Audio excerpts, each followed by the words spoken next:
વસંતનાથ દેવ દરબારની જગ્યા તાલુકા કાંકરેજ સમગ્ર દસનામ ગોસ્વામી સમાજના વિરુદ્ધ અભદ્ર ભાષાના ઉચ્ચારણો કરી સમગ્ર ગોસ્વામી સમાજની લાગણી દુભાવેલ હોય કાયદેસરની કાર્યવાહી કરવા બાબત જય ભારત સાથે જણાવવાનું કે કાંકરેજ તાલુકાના ગંગાપુર ગામે થડીમઠ મુકામે પરમ પૂજ્ય મહંત શ્રી 1008 શ્રી જગદીશપુરીજી બાપુ તારીખ 19/11/2024 રોજ બ્રહ્મલીન દેવલોક થતા તારીખ 22/11/2024 રોજ થડીમઠ મુકામે સમગ્ર સેવકો ભક્તગણ તેમજ સંતો મહંતોની તેમજ હજારો ગ્રામજનોની હાજરીમાં નવા ગાદીપતિ તરીકે મહંત શ્રી કાર્તિકપુરીજી બાપુની ચાદર વિધિ કરેલ। કોઈ પણ સંત મહંત શ્રી દેવલોક પામે તો તેમના સેવકગણ સંતો ગ્રામજનોની હાજરીમાં પાલખી યાત્રામાં કાઢવામાં આવે છે, પરંતુ અહીં માત્ર ગણ્યા ગાંઠિયા લોકો દેવ દરબારની જગ્યાના મહંત બળદેવનાથ ગુરુ શ્રી વસંતનાથ તાલુકા કાંકરેજ સમગ્ર દસનામ ગોસ્વામી સમાજ વિરુદ્ધ અશોભનીય અને અભદ્ર બેફામ વાણી વિલાસ કરી આ ગોસ્વામી સમાજ શું કરી લેશે તેવું સમગ્ર સમાજને જણાવેલ છે। ઓમ નમો નારાયણ, જય દશનામ। હમણાં જ દેવ દરબાર મહંત શ્રી દ્વારા ગોસ્વામી સમાજને ટાર્ગેટ કરીને અપશબ્દ અને અભદ્ર વાણી જે બોલે એના સામે દસનામ સમાજ વાવ થરાદ વખોડીએ છીએ અને જે ધાક ધમકીઓ આપી છે એમને રિવોલ્વર બતાવી અને એમનું લાયસન્સ પણ રદ કરવું જોઈએ એવી અમારી માગણી છે અને બીજા કોઈ પણ જ્ઞાતિ આમાં દખલગીરી ન કરવા અમારી વિનંતી છે અને આ બાપુને કાયદેસરની કાર્યવાહી કરવામાં આવે એવી અમારી તમામ દસનામ ગોસ્વામી સમાજની માંગ છે।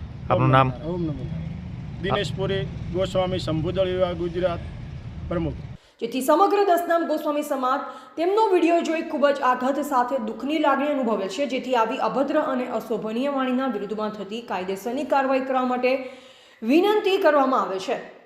તેમજ આ બાબતે સમગ્ર વાવ થરાદ તાલુકા દસનામ ગોસ્વામી સમાજની માનહાનિ થયેલ છે, જેથી સમગ્ર દસનામ ગોસ્વામી સમાજને લાગણી દુભાયેલ કોઈ મહંત બળદેવનાથ બોલેલ અપશબ્દ પાછા ખેંચવા સમાજની માંગણી। જેથી આપ સાહેબને વિનંતી કે બળદેવનાથ ગુરુ શ્રી વસંતનાથ દેવ દરબાર મળ તાલુકા કાંકરેજ વિરુદ્ધમાં કાયદેસરની કાર્યવાહી કરવામાં આવે તેવી અમારી સમગ્ર દસનામ ગોસ્વામી સમાજની માંગણી છે।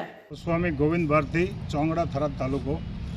સનાતન ધર્મની અંદર જે મહંતની પરંપરાઓ હોય છે એ ગુરુ શંકરાચાર્ય મહારાજના જે મહામંડલેશ્વરો એના જે પરંપરા મુજબની સંન્યાસની ગાડીઓ બનતી હોય છે, એમની ફરજ છે કે બધા જ પબ્લિક બધી જ જાતિઓ સંપી અને મળીને રહે। એની જગ્યાએ અમારા થળી મઠના મહંત શ્રી બલદેવનાથજી બાપજી એક અમારા ગોસ્વામી સમાજને ટાર્ગેટ કરીને અને ખૂબ જ અપશબ્દ બોલ્યા છે, જેનાથી પૂરા અમારા ગુજરાતના ગોસ્વામી સમાજ દુઃખી છે। એ વ્યાજબી નથી અને બાપુની સાથે રહેવાવાળા પણ બાપુને આ બાબતે કંઈક સમજાવે અને સમાજને સંતોષ થાય એવું કાર્ય કરે એવી અમારી માગણી છે।